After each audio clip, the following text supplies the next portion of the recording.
Welcome to Wellbeing Wizards. My name is Todd. And my name's G, and together we facilitate well-being by sharing stories and insights for personal growth. So how are you feeling today, Todd? Well, G, to be honest with you, I'm feeling a bit anxious. You know, it's interesting you say that because today we're going to be sharing stories about anxiety and stress and how to overcome them. Fantastic. I'm looking forward to this, G. Oh, it's going to be very interesting, Todd. Did you know that stress is a predictable response in the body? Really? Yeah, it is. The body will only respond in the same predictable patterns to protect itself. So are you talking about the fight-flight response? Is that what you're talking about? Yep, there's the 3 Fs. Actually, there's a 4th F. Oh, So it's the fight, flight and freeze response. that's interesting, G. So didn't you say there was a fourth? There is, Todd, but I'm not going to reveal all. Okay, we're going to get that later on. We're going to keep the viewers holding on for a little bit longer. Maybe. Okay, well, let's carry on then. Okay, so you said you were feeling anxious. Well, it's interesting you say that, G. What does that feel like or look like for you? Well, for me, it's sort of, there's a feeling of a pit in the stomach. Sometimes the breathing could increase a little bit. I'll give you an example, right? Yeah. We're filming in a space here, and there's little flies flying around, and they're driving me insane here because they're going around across the camera. So if you see them going across the camera in the editing process, I've now got to remove those flies from the film. And that's making you anxious. It's making me, it's Irritating getting me into fight mode. Oh, I just want to take them out. Yeah. Because they're challenging me right now, and I'm not happy with them. That's okay, Todd. Just take a deep breath into the pit of the stomach. Expand that belly and let it go. Do you want me to love the flies? Yeah. I'm not sure I can love the Send them a bit flies. of chi. That's it.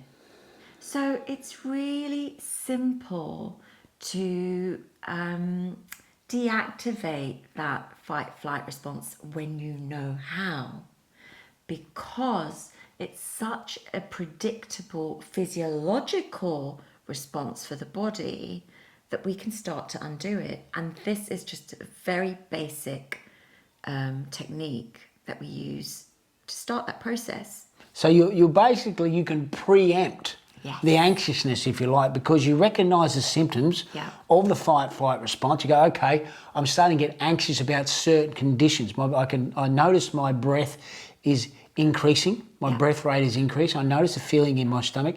So effectively, one of the key terms we talk about is notice what you're noticing. Yeah. So then you're preempting. Yeah, and also that's a good point, Todd, because we call it the alarm phase. And actually, we know innately, when something doesn't feel right and that anxiety is going to kick off, you know, and it does show itself in various ways. It could be a little bit of irritability, that shortness, like you said, that feeling in the pit of the stomach where you feel, it could feel like something sinking, or it could actually feel like butterflies, but uncomfortable butterflies. Right, so is it like an innate response, so it's always there, it's always been there? Yeah. Or is it something that's triggered by certain circumstances that happened maybe in the past that's triggering the response? So it's a memory or a situation that's happened in the past. You immediately get nervous about a particular situation, or you get anxious about a particular situation. Yeah, a bit of both, I think. But definitely, you know, we know that muscles hold memories. And especially if it's an uncomfortable situation that we've been in, it's held in the pit of our stomach. And funnily, this is, you know, through which our nervous system actually weaves itself through. So there's that muscle memory that keeps to-ing and froing from between the gut and the brain to remind ourselves of an uncomfortable or an unpleasant situation that perhaps we had no control on. Right. What about, you know, we've heard this terminology of the vagus nerve. Mm-hmm. And I don't know whether this has been around for a long time, whether it's now started to come into popular culture more, because people are starting to talk more about it, for the brain-gut connection, this vagus nerve. Can you tell us a little bit more how that works in the physiology? Sure. So I'm not going to spend too long on this, Todd, because we want to get into the stories, and there's plenty of information about the vagus nerve online. But the easiest way to explain it, it's like a bolt of lightning from the top of the head that weaves its way through the body, through every single organ. And what it does, it articulates messages from the organs in a state of stress or shock back to the brain, just to let the brain know how the organs are feeling. Because as you know, when we step into a stressful situation, the body will either want to run away, it'll either want to fight, or it will freeze.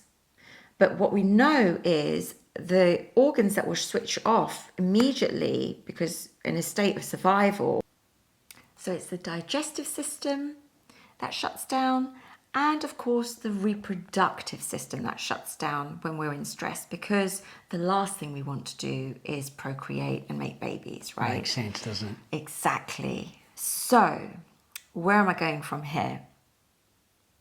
So to take back control from the sympathetic nerve stimulation back to the rest and relax phase, which is vagus nerve stimulation, all we need to do is take a deep belly breath.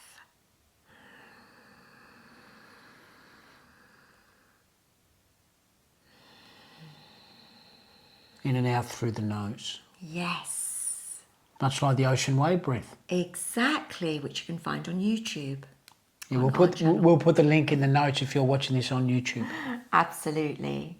And so this is the simplest way, and most people think, well, is that it? And actually, yes, it is. Right, Todd? Because you're slowing down your breath, right? Absolutely. You're automatically changing the way you're feeling right now. You're coming back to your breath. Yeah.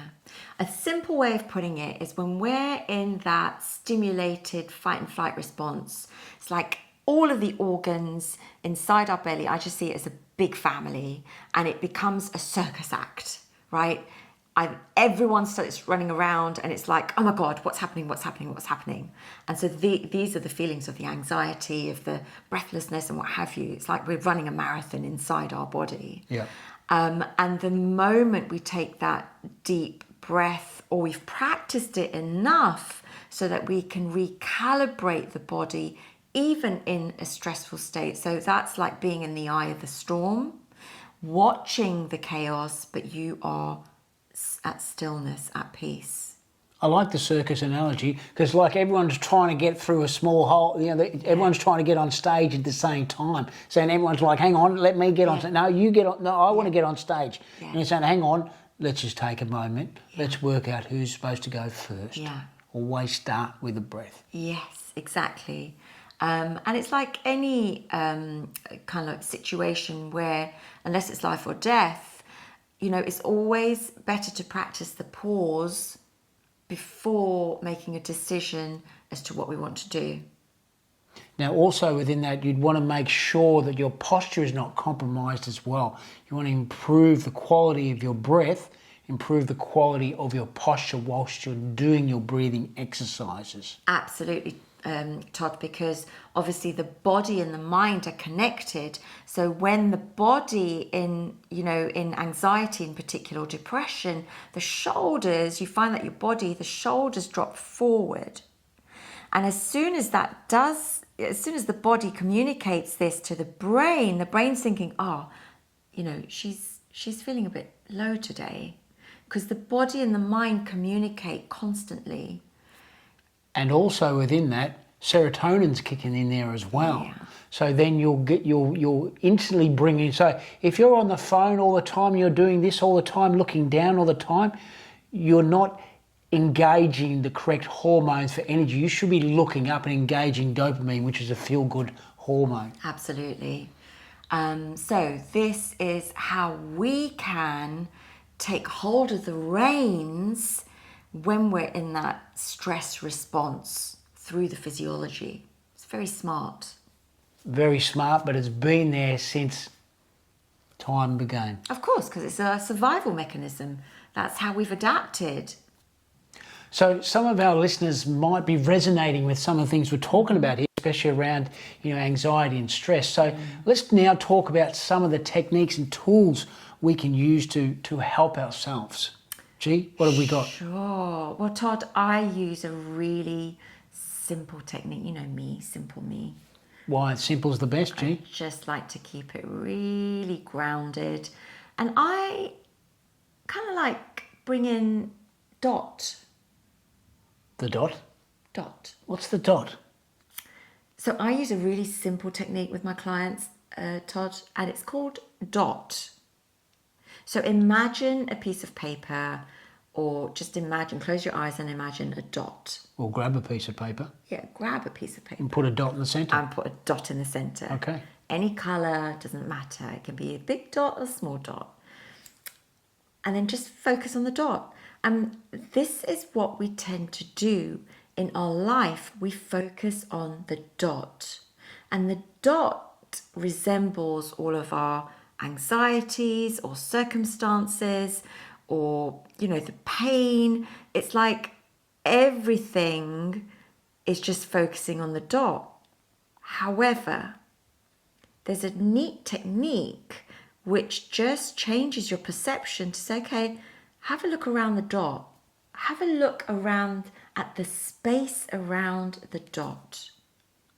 I think that's super important because, as G was saying, we tend to focus on the dot, but there's all these things that are happening around the dot that we've got into our tunnel vision mode, and we've stopped thinking about all the things that we love doing, if you like, right? And we can be focused on this dot for long periods of time. We're still dragging up stuff that happened 10, 20, 30 years ago, and we're still focused on the dot. So hang on, what about all the other stuff? Yeah. So it kind of like takes you away from the problem or the issue and gives you time to breathe. And that's what that space kind of illustrates to us, that actually we don't need to focus on the dots in our life. Have a look at the spaces in between, or find the spaces in between. Well, let's get some perspective. Isn't that the most important? Let's get to perspective of actually what's going on right now. If you're struggling to leave the house because you've got anxiety issues around leaving the house, you've got to think about, well, what's great about leaving the house? Getting out to nature, getting out to the environment, going to visit friends, going to visit family, those sort of things, rather than think about, if I leave the house, this might happen. Yeah, it's the negative talk.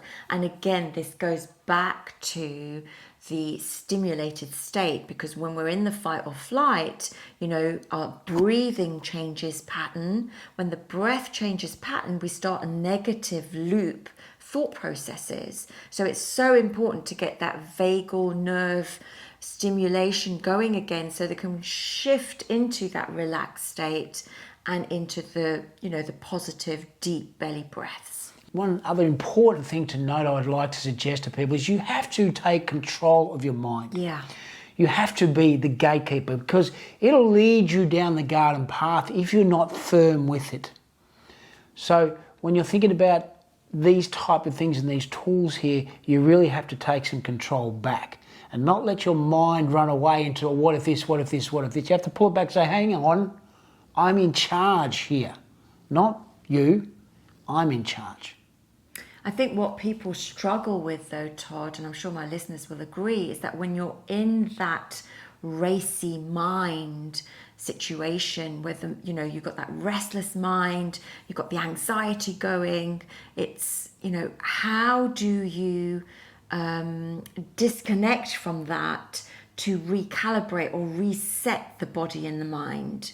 Well, there's two ways. I think we've already touched on it. You get back into the breath, but also the other thing I suggest is you get into the body.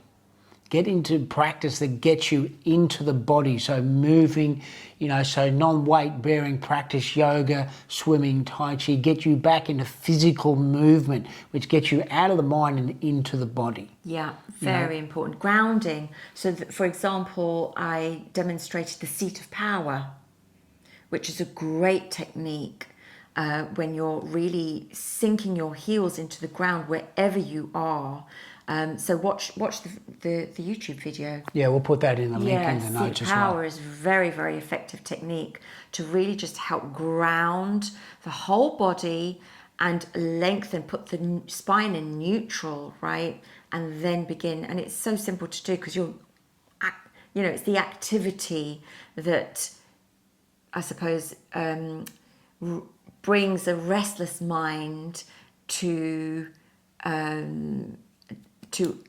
more anchored an anchored state. In an anchored state, yes, Yeah. exactly. Thank you. So there you go, viewers. That is a wrap on discussions today. Already? It goes quick when we're in the flow, G. No. I know. But I've still got so much to say. Calm down, G. Did we miss one today, though, before we go? We missed the fourth F, didn't we, G? No. It's not going to be that easy. I can't share that yet. You're not going to share us the We fourth? haven't warmed up enough to share that fourth F. What do we have to do to warm up, G? Well, we might need to do another session on anxiety. But I'm sure, a lot of the listeners have resonated with some of the things that we've touched on. And just to reassure our listeners that 60% of the patients and the clients that we've seen over the past 9 months have really exhibited anxiety. And if you don't deal with anxiety in the first instance, this is what can change to low mood and depression. Yeah, it's a snowball effect. It's a snowball effect. So it's really important to deal with the anxiety head on, as uncomfortable as it may seem in the first instance, especially using some of these breathing techniques that we've mentioned. It might feel alien at first because we're changing the environment within our physiology. So it's like, oh my gosh, I'm moving from circus into a completely Zen state. And that shift in itself can be quite alien. Yeah. But what I would say is really persevere, because what you're going to do is exercise your vagal tonality, and once you've practiced these techniques again and again and again, it's going to be really simple to help the body or your physiological state move from a stress response into a relaxed state. So I know that from experience. We've been practicing these techniques for, oh my gosh, decades. A long time. And most people, when they see me, is like, why are you so calm, G? And all I can say, it's the vagal tonality. So if you want to check out those videos, Seat of Power and Master Your Mind Through the Breath, we'll put a link in the notes below so you can check out those videos. Do check those out. As I said, they've made a significant difference. So there you go, viewers. I hope you enjoyed the conversation today. Do check us out on the socials, YouTube, Instagram. If you're listening on Apple or Spotify, make sure you give us a review. If you're watching on YouTube, click the subscribe button so you get notified when we publish new videos. Hit the like button if you like the video. If you've got any comments, leave them in the comments section below. Also, you can head over to patreon.com, Wellbeing Wizards, and you can support us there also. We really appreciate it, as we really want to cascade this out, or G like to say, create the ripple effect. My name is Todd. And my name's G. And we are the Wellbeing Wizards. Thank you for listening.